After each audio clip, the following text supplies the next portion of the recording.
Estimados alumnos, silencio. Esto vamos a retomar porque alguien le faltó tomar un apunte. Alguien. Entonces, ese alguien se distrajo porque estábamos hablando precisamente de la terminal sináptica, de esta unión particular. Y dijimos que había a nivel ultraestructural, no a nivel de microscopía óptica. Porque a nivel de microscopía óptica esto no se puede resolver con tensiones comunes y corrientes, uno tiene que usar inmunistoquímica, ¿ya? Para poder resolver cuál es el presináptico y cuál es el postsináptico. Con inmunistoquímica es bien fácil determinar cuál es el presináptico, porque uno hace anticuerpos contra el neurotransmisor. Entonces la zona del neurotransmisor que se tiñe es la zona presináptica. Pero acá, esto es microscopía electrónica de transmisión. Ya hemos dicho que la forma de saber cuál era el presináptico y el postsináptico, en la mayoría de las ocasiones hacía referencia con esto: la localización de las vesículas que contienen el neurotransmisor. Como esta comunicación es unidireccional, entonces siempre la terminal que contiene las vesículas es la terminal presináptica. Y como se va a liberar un neurotransmisor, eso necesita un receptor. Entonces, la membrana que contiene el receptor va a tener muchos receptores para poder realizar bien la recepción, valga la redundancia, de ese neurotransmisor. Entonces, esa zona, lo más común es que esté más cargada de proteínas, por lo tanto se ve más electrón densa en microscopía electrónica. Entonces, así, la cara que tiene vesículas es el presináptico y el postsináptico es la cara que tiene mayor electrón densidad, ¿ya? Pero habíamos dicho que, como siempre en histología, hay excepciones a la regla y hay determinados tipos de sinapsis en donde presentan condensación tanto la pre y la postsináptica, que son las sinapsis de tipo 2, sinapsis químicas de tipo 2, ¿ya? Y es lo que estaba ejemplificado acá. Y en este caso nosotros no nos podemos guiar por la electron densidad del postsináptico, porque como ven ustedes, en la de tipo 2 hay igual densidad, ¿ya?, en el pre y en el postsináptico, electrón densidad, ¿ya? Entonces, en este caso, en la de tipo 2, lo que prima, y la verdad lo que va a primar siempre, ya sea de tipo 1, ya sea de tipo 2, ya sea inmunistoquímica o sea microscopía electrónica, lo que prima siempre para determinar el presináptico es la presencia de las vesículas conteniendo el neurotransmisor, ¿ya? Entonces, independiente de la condensación, ¿ya?, electrón densidad que exista tanto en el pre o en el postsináptico, si una de las dos terminales tiene presencia de vesículas, la que tiene presencia de vesículas es el presináptico, porque esta comunicación es unidireccional. Siempre va del pre al postsináptico. El que tiene la vesícula es el que libera pre, y el que está por detrás es el que va a recibir sus neurotransmisores. Entonces tenemos presináptico siempre con vesículas, postsináptico en algunos tipos de sinapsis, en las de tipo 1 va a tener mayor electrón densidad, en las de tipo 2 no va a tener mayor electrón densidad, pero siempre vamos a poder diferenciar el presináptico por la presencia de las vesículas. Y en el caso de las sinapsis eléctricas no vamos a ver espacio presináptico, y aquí es muy difícil poder determinar el pre y el postsináptico porque no hay electrón densidad. Lo que hay es presencia de uniones de tipo comunicante, porque ahí generalmente es una corriente de electrones lo que pasa, un flujo de calcio, etc., algún ion. Eso era lo que hemos quedado pendiente, ¿ya? Vamos a revisar entonces ahora nervioso número 4.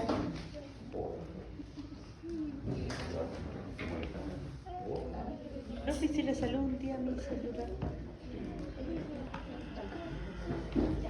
Podría mandar un hola a mi familia que también me comió un video. Hola familia. Entonces, perdón por aburrirnos tanto. Vamos con nervioso 4. Nosotros hemos dicho que los axones, estos axones que están aquí, a la altura de los omóplatos, y que mueven mi dedo pequeño de la mano derecha, mano izquierda, mano izquierda, mano derecha, lo mismo, pero mueven el dedito, y es un axón motor, y esa neurona motora está acá, porque se me olvidó, fascia posterior. La neurona, ¿dónde está la neurona motora que me permite mover los deditos? Médula espinal, ¿hasta anterior o hasta posterior? Ventral o anterior. Perfecto. Entonces, si está aquí, en la médula espinal, ahí debajo de los huesos de la vértebra, son como 60, 70 centímetros de longitud. Y es un axón de 100 micras, 150 micras. O sea, hace 1 milímetro de diámetro, 70 centímetros. Y ustedes, no sé, cuando hacen deporte, tontean, cuando se pelean, cuando hagan su aborto, etc., mueven los brazos, articulan. Y si eso estuviese solo, se rompería.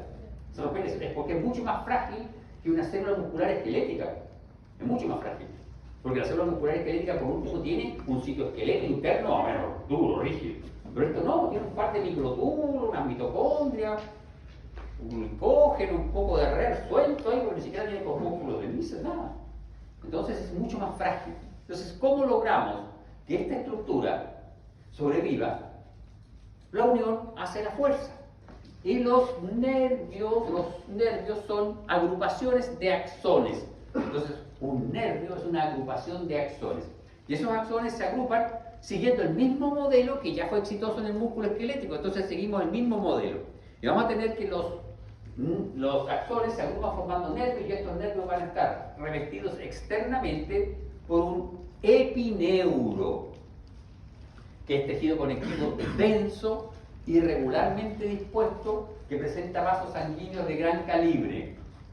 Presenta arterias de gran calibre, es decir, arterias musculares, presenta venas y presenta vasos linfáticos de gran calibre.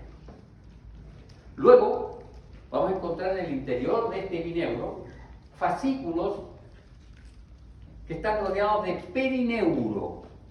El perineuro es una estructura un tanto más compleja. El perineuro está constituido por dos estructuras. Una estructura de tejido conectivo denso, irregularmente dispuesta, que presenta fibroblastos, y una estructura más interna que está constituida por células aplanadas, células de características epiteloides, mioepiteliales, más o menos, esa sería una adecuada denominación, ¿ya? Estas células planas tienen ciertas características bien particulares porque forman, comillas, epitelio. Pero ese epitelio no es un epitelio con las características que hemos estudiado. Por ejemplo, tiene membrana basal en ambos lados de la célula. Segundo, tiene uniones ocluyentes. ¿Por qué razón? Porque esta estructura que se llama perineuro, que está aquí, esto es rosadito, ¿ya? Esa estructura establece una barrera. Y esa barrera se llama barrera hematoneural. ¿Eso qué quiere decir? Que el microambiente que hay en este fascículo es independiente del microambiente que está en el fascículo de al lado. Todos los axones que están en el interior de este fascículo tienen un microambiente, están sellados, están en barrera, no se comunican libremente con el tejido que está aquí, ¿ya? El tejido que está entre los fascículos se llama epineuro interfascicular. Y es extraño, porque el epineuro interfascicular es un tejido conectivo denso, con características de tejido muy rico en vasos sanguíneos y muy rico en células adiposas. En cambio, el epineuro propiamente tal era un tejido conectivo denso y regularmente dispuesto, con muchos vasos sanguíneos.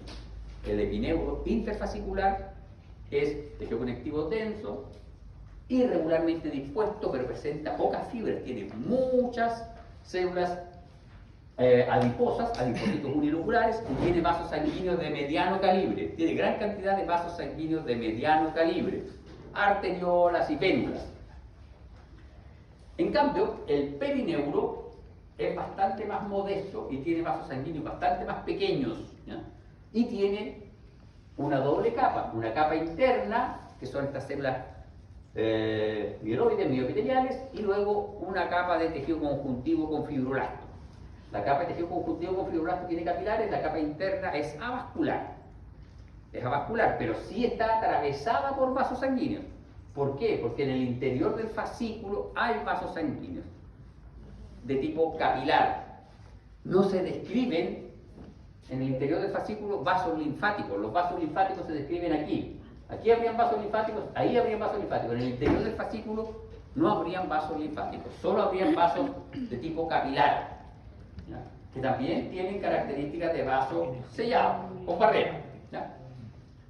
Entonces, luego, en el interior del fascículo nosotros vamos a encontrar los axones. Y los axones que están en el interior de un fascículo son de todo tipo. Hay axones amielíticos, axones sensitivos, axones motores, hay axones motores rápidos, hay axones motores lentos. Es decir, un variopinto de axones. Ahora, cada uno de los axones va a estar rodeado de una estructura que se llama endoneuro. Y el endoneuro es un tejido conectivo de características reticular, porque tiene abundancia de colágeno de tipo 3. Ese es nuestro endoneuro. Y en el endoneuro, entre el endoneuro, vamos a encontrar nosotros algunos fibroblastos, algunos macrófagos, algunos mastocitos, ¿ya? Y obviamente también capilares sanguíneos, ¿ya? Todo eso va a estar en nuestro endoneuro.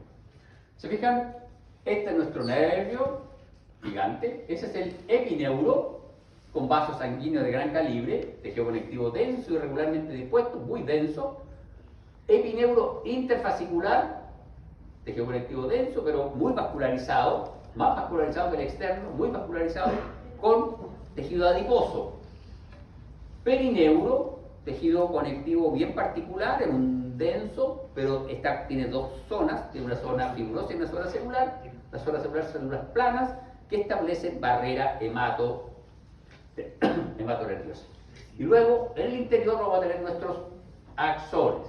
Y los axones pueden ser mielínicos como este, o pueden ser motores como este. Es un mielínico sensitivo, un motor mielínico y nervios autónomos amielínicos. Célula de Schwann, varios axones dentro de su citoplasma, una célula de Schwann enrolladita alrededor del axón, una célula de Schwann enrolladita alrededor del axón. Entonces, se fijan, hay distintos tipos de axones dentro de un fascículo. No hay un fascículo que sea únicamente motor, ¿ya? Estos fascículos van disminuyendo de calibre, se van ramificando y cada vez que llegan a la mano, luego se van a cada dedo y cada dedo recibe sensitivo, recibe motor, recibe autónomo. Cuando llega recién al músculo, ahí recién, recuerden, pierde la vaina de mielina en la proximidad de la placa motora. Pero recuerden, el axón no queda desnudo. Cuando establece estas uniones especiales, que son unas dilataciones preterminales para formar la placa motora, esas dilataciones preterminales quedan recubiertas por una célula de Schwann. Entonces, nunca va a estar desnudo. Entonces, a medida que vamos adentrándonos en los tejidos, el perineuro desaparece, pero se mantiene el endoneuro de nuestros axones. Fascículos pequeñitos van a tener perineuro. Solo cuando un axón abandona el fascículo, ahí se va a continuar con su endoneuro. Y siempre va a tener sus células de Schwann protegiéndolo, ¿ya? En un fascículo nosotros vamos a encontrar axones motores que van hacia el músculo esquelético, vamos a encontrar axones, neuronas autónomas, amielínicas que pueden ser motoras, por ejemplo las que van hacia los ganglios motores autónomos, parasimpáticos que se localizan en las vísceras, que son los plexos de Meissner y de Auerbach, mientérico y submucoso. Meissner es submucoso, también recibe el nombre de plexo submucoso, y el Auerbach también recibe el nombre de plexo mientérico porque está en la túnica muscular. ¿Qué músculo hay en el intestino? Liso, muy bien, músculo liso, el músculo liso que está aquí. Y también hay terminales que van hacia los sistemas sensitivos, órganos sensitivos que están localizados en la dermis, que los vamos a revisar al final de esta clase. Bien, vamos entonces a...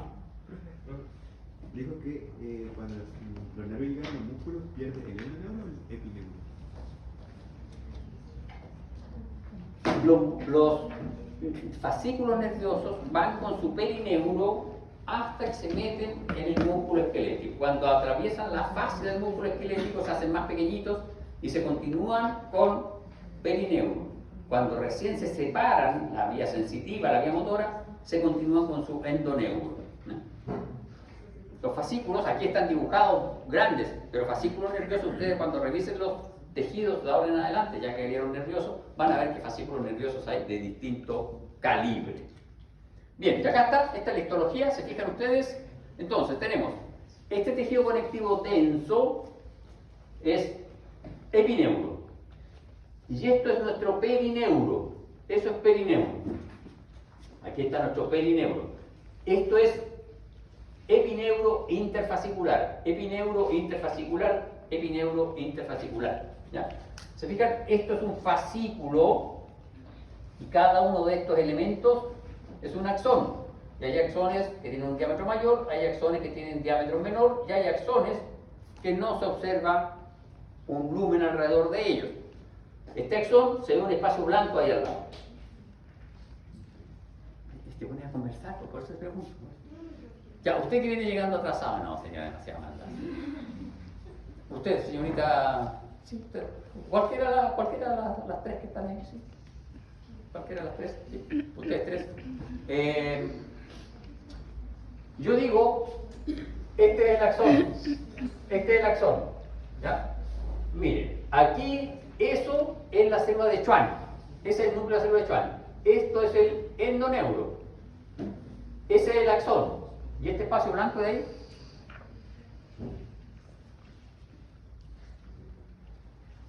¿Qué puede ser? ¿Ah?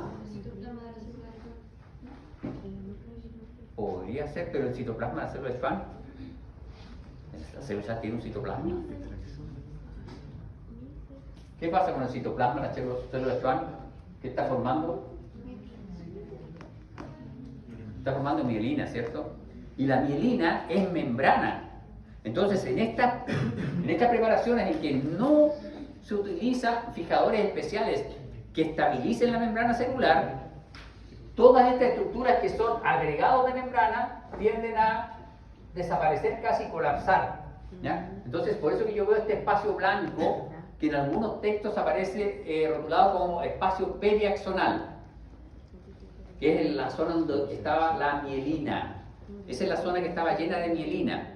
Pero como esto colapsa, para que no colapse mi mielina, yo tengo que fijar mis tejidos con tetróxido de osmio.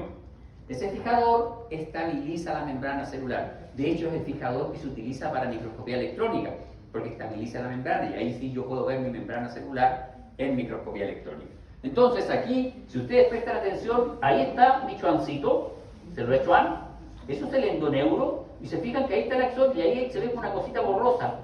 Eso borroso de ahí es la mielina que colapsó, la membrana que colapsó. ¿Ya?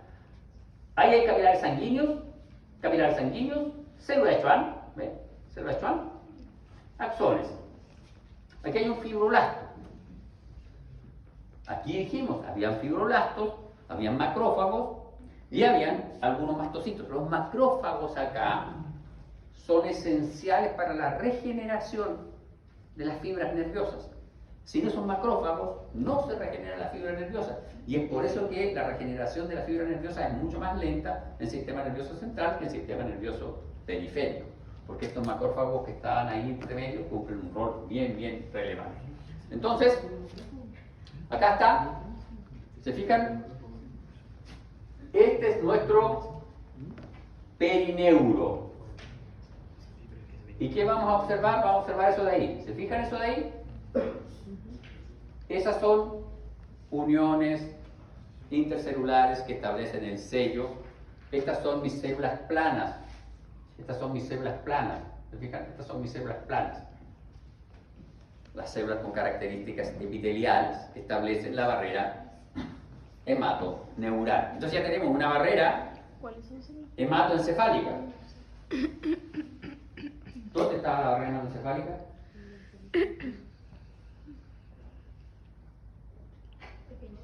¿Ah? No. ¿Dónde estaba la barrera hematoencefálica? En el encéfalo. Son los capilares sanguíneos del encéfalo. De ahí el nombre, hematoencefálica.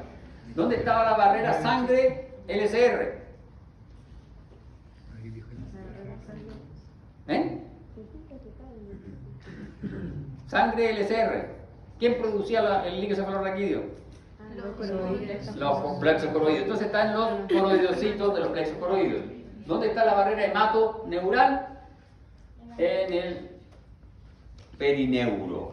¿Ya? Esos son los 3 sistemas de barrera que ustedes tienen que saber la localización y obviamente tienen que saber qué elementos histológicos constituyen a cada una de esas barreras. No solo la localización, sino que los elementos histológicos. ¿Puedes repetir las 3 barreras, por favor? Barrera 1, hematoencefálica, constituida por los capilares sanguíneos del encéfalo que tienen uniones ocluyentes entre ellos. Barrera 2, sangre líquido-cefalorraquídeo, constituida por los plexos coroideos que establecen un epitelio en sello. ¿Por qué? Porque tienen complejos de unión que la están uniendo a las células epiteliales. Barrera 3, que es nuestra barrera hematoneural, que está constituida por estas células aplanadas que están en la capa interna del perineuro y tienen uniones de sello también entre ellas. Bien, hasta el momento hemos visto los elementos celulares del sistema nervioso central, pero y hemos mencionado nuestras neuronas, mencionamos los ganglios, ¿ya? Mencionamos los ganglios raquídeos, pero también hay ganglios y hay estructuras que se denominan plexos nerviosos que están presentes en órganos y son agrupaciones de somas neuronales que están inmersos en el tejido de órganos, en particular en este caso vísceras. La vejiga tiene, el intestino, el tubo digestivo tiene muchos de estos elementos. Y estos elementos son, la mayoría de ellos, motores. Por lo menos el de Meissner y el de Auerbach son motores, son ganglios, plexos nerviosos motores, son del sistema nervioso autónomo. Meissner y Auerbach son del sistema nervioso autónomo parasimpático y tienen que ver con la contracción del músculo liso del tubo digestivo, tienen que ver con la peristalsia del tubo digestivo, ¿ya? Y estos están constituidos por somas neuronales multipolares, por terminales axónicas preganglionares, por células gliales y presentan también células satélite y tienen células de Schwann. Células satélite, recuerden, ningún soma neuronal anda desnudo donde sea, aunque esté acá en un plexo pequeñito que son 5 células, ninguna neurona está desnuda, siempre está protegida, ¿ya? Son muy poderosas las neuronas, siempre están protegidas por células satélite o células de Schwann. En este caso hay células satélite. Esto es un plexo submucoso o de Meissner y está constituido por un grupo de neuronas que presentan inervación presináptica, fibras nerviosas, células gliales y células satélite. Y está separado del tejido conectivo denso y regularmente dispuesto de la submucosa del intestino delgado o del estómago por una cápsula de tejido conjuntivo. Tiene una cápsula de tejido conjuntivo que lo separa del resto. La cápsula no es muy gruesa y vendría a ser, comillas, un equivalente al perineuro, aun cuando no tiene células planas. Entonces quizás se parecen más a la cápsula de los ganglios raquídeos, pero es una cápsula de tejido conjuntivo, ¿ya? Que separa estos elementos neuronales del resto del tejido conjuntivo. Los plexos de Meissner son pequeños, suelen tener 3, 4 neuronas, no son muy grandes las neuronas, y están encargados de la contracción de la musculatura de la muscular de la mucosa y la musculatura de las vellosidades del intestino. ¿Ya? Ya vamos a ver, cuando hagamos digestión, vamos a ver cuál es esa muscular de la mucosa y cuáles son el músculo liso de las vellosidades del intestino. Pero hemos dicho que el intestino tenía una estructura así tipo vellosidades. Lo que hace este plexo es hacer que esas vellosidades hagan esto. Y al hacer eso, las vellosidades, aquí está todo el quimo alimenticio que nosotros, al hacer eso, mueven y permiten que eso se digiera y se absorba. Entonces, hacer ese movimiento, y ese movimiento lo controla el plexo nervioso submucoso de Meissner. Luego, tenemos este plexo que es el mientédico o de Auerbach, y este plexo es más grande. Vean el tamaño de estas neuronas, son neuronas motoras, hermosas, grandes. También hay glía, también hay células satélite, también tiene terminales nerviosas presinápticas, porque está controlado por un ganglio cervical. Entonces, este tiene ese tipo de terminales. También presenta una túnica de tejido conjuntivo que lo separa. Pero en este caso, este se localiza entre la túnica circular interna y la túnica longitudinal externa del músculo liso del intestino delgado o del estómago. Se localiza entre dos túnicas musculares. Es músculo liso. Oiga usted, de chaqueta azul. ¿Qué músculo liso es este? ¿Unitario o multiunitario?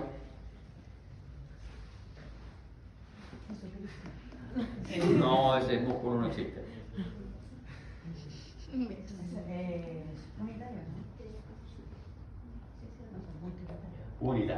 Unitario o visceral. Entonces tenemos, se fijan, hermoso músculo liso, longitudinalmente cortado, transversalmente cortado. El que está cortado transversalmente es el longitudinal y este es el circular. Eso quiere decir que este es un corte transversal de intestino.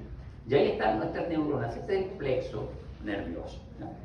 Este plexo nervioso controla precisamente la contracción de este músculo. Y este músculo tiene que ver con los movimientos peristálticos del intestino y que hacen que el alimento se mueva dentro del intestino y que además se vaya desplazando en el sentido longitudinal del intestino. Ese es que los traiciona a ustedes cuando tienen hambre y empieza a sonar el intestino y empieza a contraer, sienten que se le contrae. Ese es el traidor. Ese es el plexo mientérico el que nos está traicionando. Entonces lo que tienen que hacer ustedes es golpearse el estómago y decir, plexo, quédate tranquilo. No le va a hacer caso. Este es un diagrama de cómo estarían localizadas estas estructuras. Estas estructuras forman una red, se fijan ustedes, forman una red intercomunicada, es bastante compleja. De hecho, hay una red más importante todavía que está en la lámina propia, en la mucosa y en la lámina propia, y que es la red de células de hito, cajal. Tienen ahí toda una red de células neuronales que es bastante más compleja, que son bien distintas a estas, si no las vamos a revisar ahora, las vamos a revisar cuando veamos digestivo. Bien, vamos a seguir revisando elementos del sistema nervioso periféricos que sirven para darnos una idea del entorno que nos rodea. Son receptores, la mayoría de ellos están localizados en la piel es un órgano, ¿ya? Es uno de los órganos más grandes que tenemos. Oiga, la piel como un órgano vital, ¿no? Porque nadie lo cuida, una uña. Es vital, ¿no? La piel. No. ¿Y por qué la gente cuando se quema el 70% de la piel se muere? Se evita el porque te recubre si no es la piel. Es vital. Es el órgano que uno menos se preocupa. Uno, bien, no me voy al sol, no me echo bronceador, nada, yo soy macho. Pero ¿qué pasa? Es un órgano vital, ojo con eso, es un órgano vital. Y tiene, sí, es uno de los órganos grandes que tenemos, junto con el hígado, de los más grandes. Entonces, como buen órgano vital, tiene una serie de elementos que nos sirven para enterarnos de cómo está nuestro ambiente, cómo estamos interaccionando.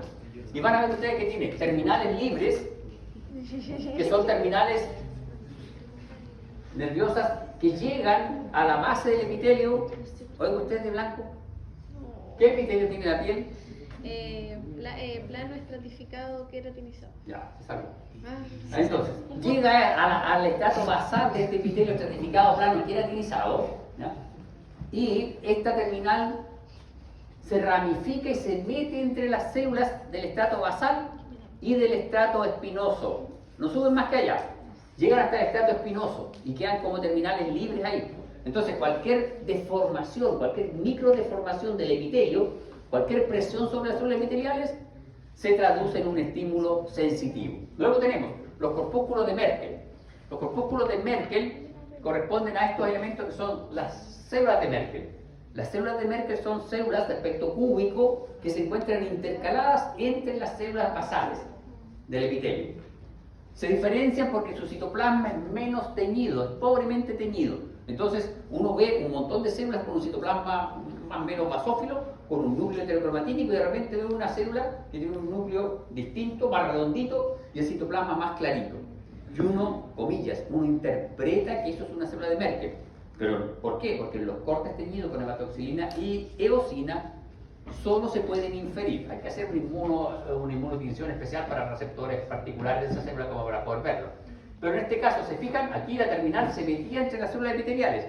Aquí la terminal hace sinapsis con la célula de Merkel. Entonces, de nuevo, una deformación un poquito más grande del epitelio va a transmitir esa señal de deformación a la célula de Merkel y esa a su vez a la terminal nerviosa. Seguimos avanzando. Corpúsculo de... no, vamos a ir a los de Meissner. Corpúsculo de Meissner. Aquí están en un orden X, pero para que vamos entendiendo cómo están los grados de sensibilidad de cada uno de los elementos, vamos a pasar a los de Meissner. Los corpúsculos de Meissner. Los corpúsculos de Meissner son estos, este de aquí. Y se localiza en las papilas conjuntivas. ¿Se acuerdan que dijimos que estos epitelios, como la piel, que tienen mucho trabajo, presentan clavos epiteliales, ¿cierto? Y entonces, entre cada clavo epitelial hay una papila conjuntiva.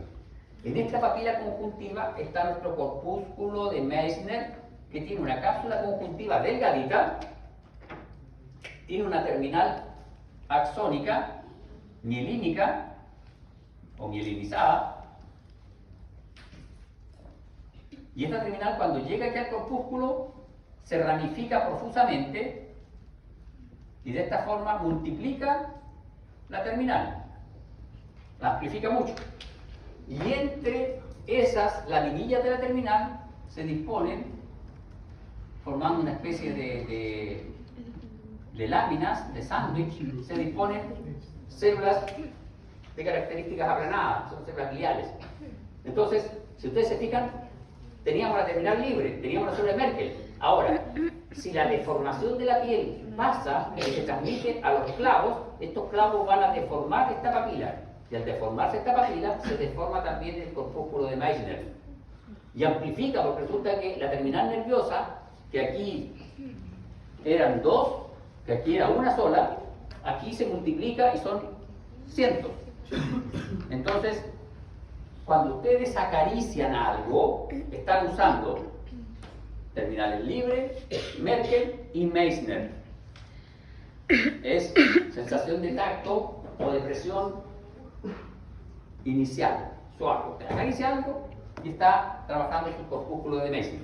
Es una terminal sensitiva. Interesante. La terminal entra al corpúsculo y se ramifica. Y las células empiezan a establecer una especie de láminas.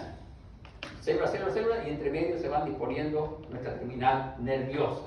Una suerte de torta, en donde van capas de células y capas de terminales sensitivas. Luego vamos a seguir con nuestro corpúsculo de Pacini, o Pacini. El corpúsculo de Pacini, ¿se fijan? Aquí está. Vean, se parece harto, se parece harto. Tiene una terminal sensitiva, mielínica. Se asocia al corpúsculo, pero esta pierde su mielina. Ah, pero esta no se ramifica. No se ramificó. Y otra cosa, esta se rodeó de láminas, de células aplanadas, que forman una suerte de láminas concéntricas alrededor de esa terminal. Y lo otro, esta terminal de Pacini se localiza en la dermis profunda o en el límite dermis-hipodermis. Entonces, también es un receptor de presión, de tacto, de presión.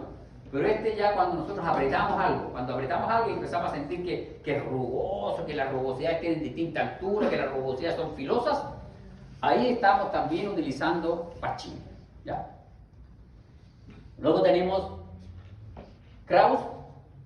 ¿Dónde está Krauss? Es el D, este es Krauss.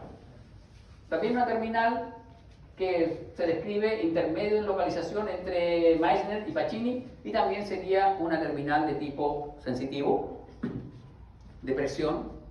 También se ramifica en la terminal nerviosa, pirosumilina se ramifica, pero la ramificación no es tan intrincada como la de Meissner, y como tiene una localización un poco más profunda, tendría menor sensibilidad que Meissner.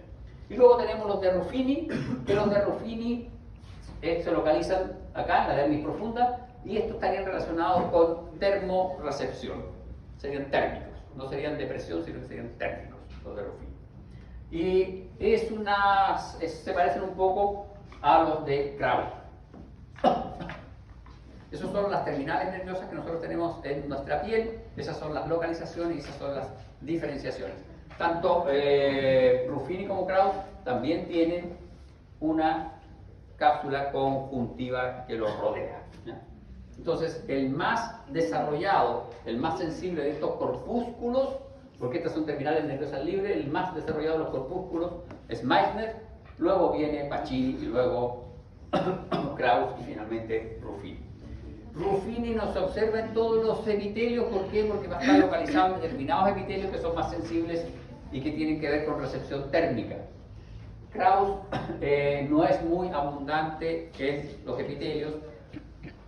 Todos ellos deberíamos encontrarlos en la palma de la mano. Sin embargo, cuando uno analiza piel de pulpejo de dedo, por ejemplo, los más evidentes son Pacini y Meissner.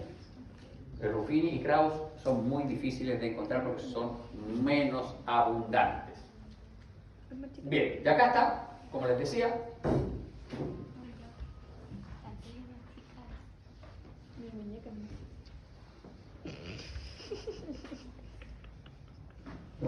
estaba poniendo a prueba el corpúsculo de Meissner.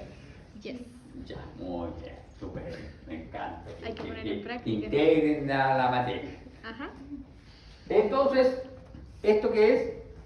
Clavo epitelial. Clavo epitelial. Esto es una papila conjuntiva, que en este caso, como es piel, y esta parte de la piel se llama dermis, estas se llaman papilas dérmicas, ¿ya?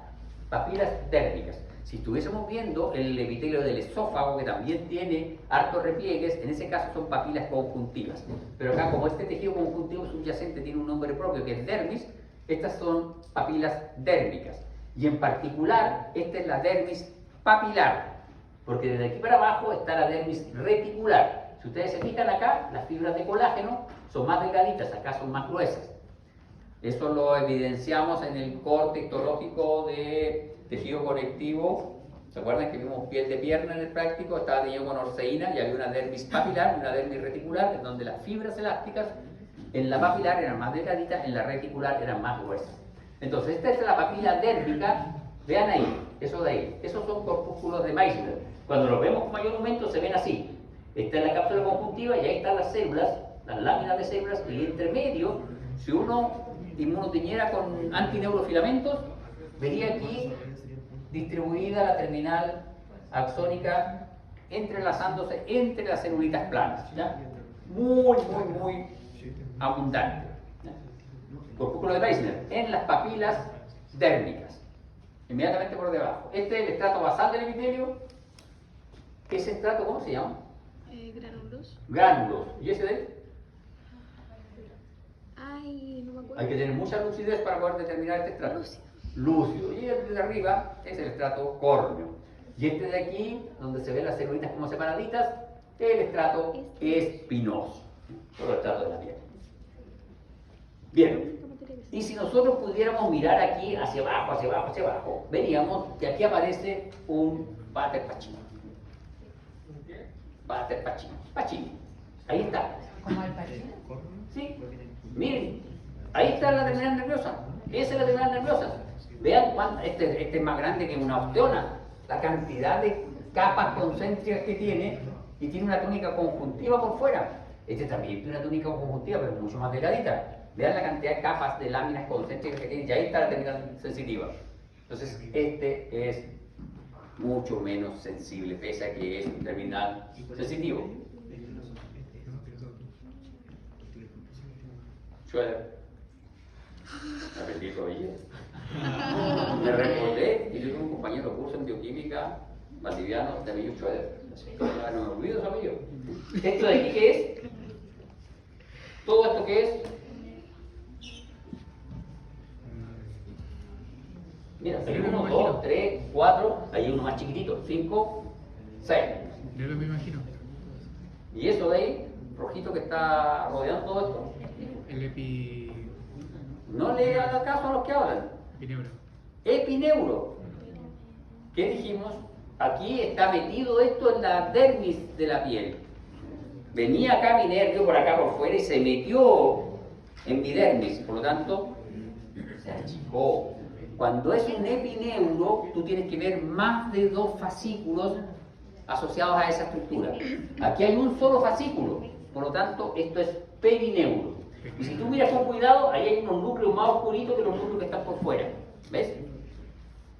Perineuro. Eso es un fascículo. ¿Se fijan? Los fascículos son de distinto tamaño. ¿Ya? Perineuro. Para que sea epineuro tiene que haber más de un fascículo. Para que sea un nervio más grande tiene que haber más de un fascículo. Si hay un solo fascículo, es perineuro. Bien. Habíamos dicho, sí, esta es la última diapo. Habíamos dicho que el tejido neural se regeneraba, y la verdad que se regenera, pero se regenera en el sistema nervioso periférico.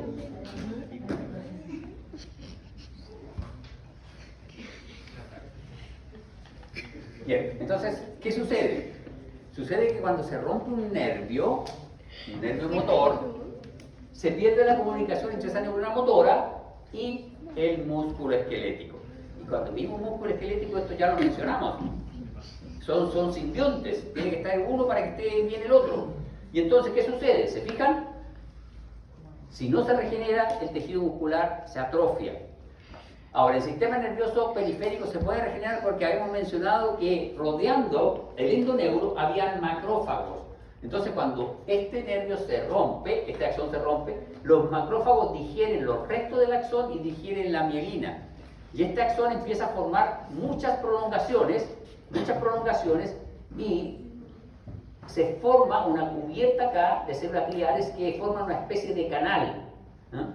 Y esas son las bandas de Bunger, en donde penetran por estas bandas y se guían hacia el músculo. Entonces, gracias a que existen estos macrófagos, puede haber regeneración. ¿Por qué razón? Porque si no existen macrófagos, no hay regeneración de la mielina y se forma un taco de mielina, un agregado de mielina. Entonces,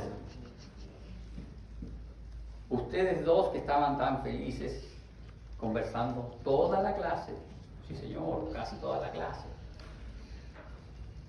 les voy a pedir que por favor me indiquen si esta diapositiva, de nuevo, yo les sugerí el ROS para estudiar para este curso, pero tiene hartas fotos malas. Pero este no, esta es de la 7ª edición, no he revisado esta foto en la 8ª edición, esta es de la 7ª edición del ROS. Ya les dije, 120.000 pesos. ¿Está buena la diapo o no? No se deje intimidar por el precio. No. ¿No? ¿Y qué es lo que está malo en la diapo? No lo sé. Pero está mal. Señorita, ¿qué es lo que está mal? ¿Cuál es el apellido de usted? Leiva. Leiva. Señorita Leiva, ¿cuál es lo que está mal?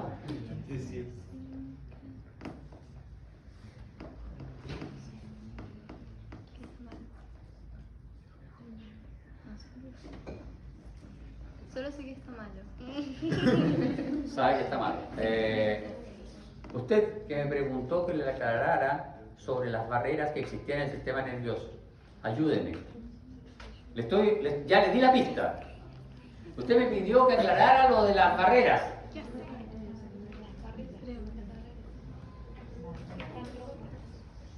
¿Cierto?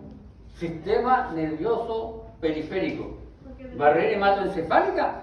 No, pues profe, se había dicho que esa estaba. Están al revés las barreras. Están al revés los nombres de las barreras. Si el periférico no puede ser encefálico. Exactamente. Señores, pequeños detalles que están en libros que cuestan 120 lucas, que tienen editores norteamericanos, un comité de editores así de largo y pasan cosas como esta. Es que son humanos, Sí. Entonces por eso hay que venir a clase porque luego me dicen, profe, pero yo lo leí en el libro. Sí, fue buen alumno, pero yo le dije en esa clase que esa foto del libro justo estaba mal. ¿Ya? Bien, señores.